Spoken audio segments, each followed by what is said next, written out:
Hey ladies and gentlemen, welcome back to the channel. My name is KPZ. You're here on the home of the slightly above average ship review. Got another Lushun video for you today.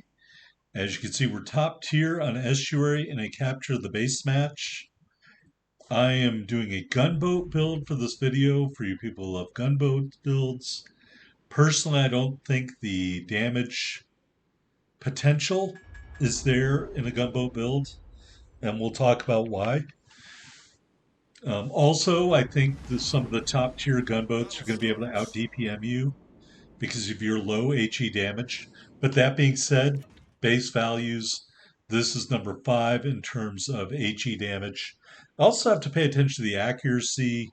Noted that in my last Lushun video that it wasn't consistently accurate, and we might see a little bit of that today in this video. All right, when we looked at the enemy teams, there was, I believe, a Elbing on the enemy team. So we are going to have a little combat with the Elbing. I thought about sending torpedoes here, but I don't think anybody's going to come up that gap there, so I declined to fire the torpedoes. All right, heading off to the right side of the map, and I just randomly selected the right side. There wasn't any reason why I went this way other than I just said, oh, let's go this way. Because there was a destroyer on each side of that, so it wouldn't have mattered. All right, Suzuya, first enemy ship that is spotted here. Our companion ship is a Z-23. Well, that actually bodes pretty well for us because the Z-23 is not really a gunboat, so we'll be able to do both things over here. We both have sonar. More torpedo focus, I think, in the Z-23 compared to the alternate line of German destroyers that have those 150 millimeter guns. So, maybe more of a conventional middle of the road destroyer as opposed to a cruiser killer.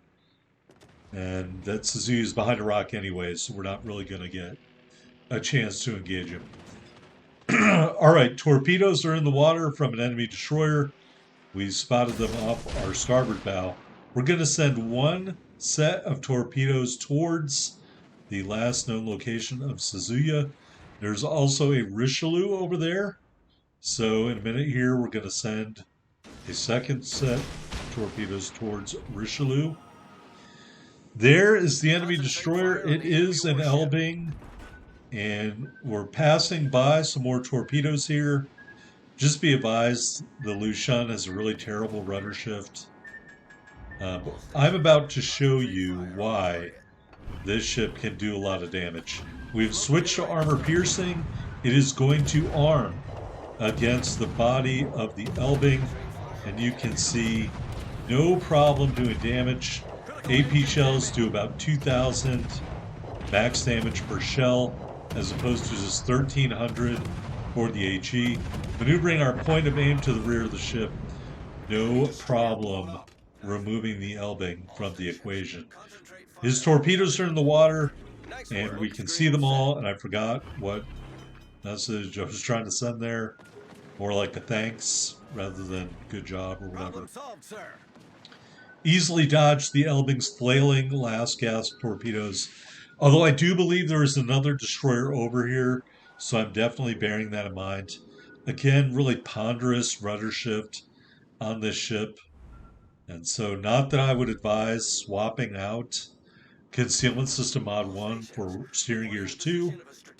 But, I mean, if you're just letting it all hang out of the zipper there, then I guess you could do that. I wouldn't do that, but that's just me. All right, Summer CE, the other destroyer over here. This time we have he loaded. Again, you can see some of this accuracy, leaving a little bit to be desired. A lot of shells falling short. I messed my aim up there. It's really not going to affect us that much. But again, you're seeing some inconsistency in the shells striking the Summers. But that being said, we're not having any problem damaging him. We're actually set him on fire. with just a 5% fire chance. The last vestiges of the smokescreen messed us up a little bit. Here, just piling on more damage. And we are taking damage. And I got to tell you, my build saved our bacon here in this game. Here is the last bit to take out the Summers.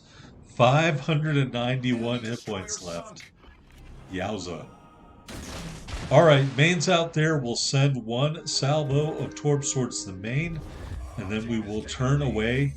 Right now I'm looking at my heal.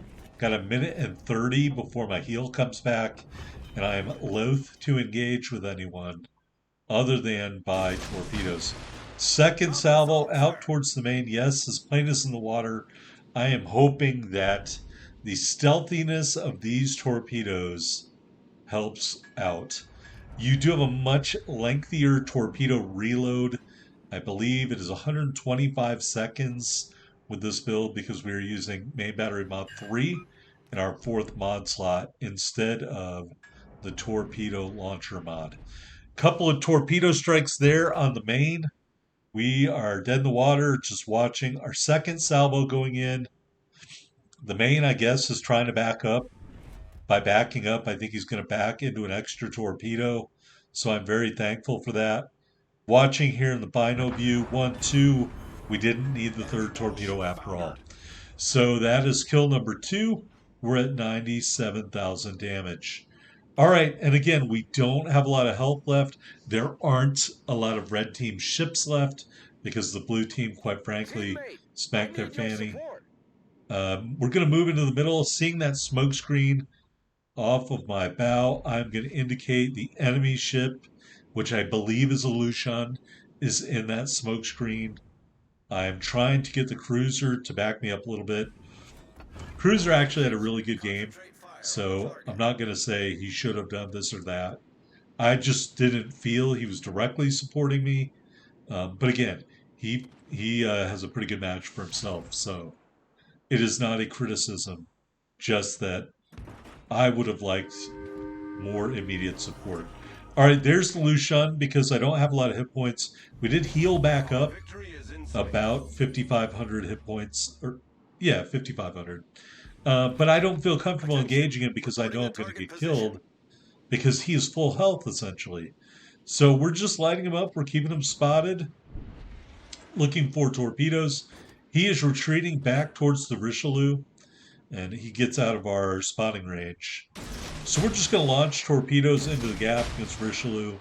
But the Richelieu will also turn and start to retreat here. So if you're in this scenario in a ship with sonar and you're at lower health than the enemy ship, which is close to or at full health, how can you affect the outcome of the match? And it's simple. You keep the enemy destroyers spotted if you can. Trying to get that ship to move up a little bit, but again, he's having a good game. I don't think he's being shot at by the Richelieu. I just would have liked him to move up a little bit. But that being said, there is the Lushun. He is spotted. He's on the other side of the island. So I was saying, what can you do? Well, I'm just going to get within my sonar range, and I'm going to hit my sonar, and that's going to illuminate Lushun for everyone. Okay? And so if you can't kill the enemy ship in one-on-one combat, although right now I would certainly try, simply because the Lushun took some damage, I think I might be able to beat him in a gunfight. But again, he's on the other side of the island. So we got within our spotting range. I saw him launch torpedoes. Pardon me, we're not in spotting range yet.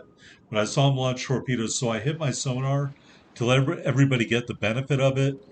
And I want to say in just 200ths of a kilometer right now, he is spotted because of my sonar. And that's going to help my teammates finish him off before those torpedoes get anywhere to impact any of my teammates. So we didn't get that last kill, but I think we're instrumental in that last kill taking place. All right, so your contributions aren't always necessarily on the scoreboard. Speaking of the scoreboard, 97,043 total damage, 3 kills, 5 torpedo strikes. We ended up with 403,337 silver, 4,700 ship XP, over 5,000 commander XP. And we are top of the board, 2362 base XP with 3 big kills. The Mogami was second on the team with a pretty good chunk of base XP himself. So I'm not criticizing his play at all. And let's face it, the blue team beat the shit out of the red team. I mean, I don't know how else to describe it. They weren't very good. Did they even have? They only had 2 kills, and one was by the Elbing, and the other was the Lushun. So we killed the Elbing. I don't know who the Elbing killed. I thought I took him out at the beginning of the match. He may have hit somebody with torpedoes. Probably that Bismarck that's at the bottom of the board. All right, let's go into the port and just take a look at some of the stats. Aiming system mod 1, propulsion mod 2, concealment system mod 1, and the big mod change was main battery mod 3, like I talked about. I really find these interruptions totally distasteful wargaming. Do better. Good grief. The match ended 5 minutes ago. All right. Looking at the loadout, the same 4 charges of smoke, 2 charges of sonar, 5.4 km for ships, 2 charges of the repair party, which literally saved our bacon, rare battle booster for movement speed and cooldown time, type 9 permanent camo, and the Lushun's unique flag. All right, the specs. That's why we're really here. 21,700 hit points with our build. We decreased our main battery reload by 0.4 of 1 second, but nothing else really changed here at all. The damage didn't change or anything like that. Still just 1,300 for HE and 2,000 for AP and just a 5% fire chance.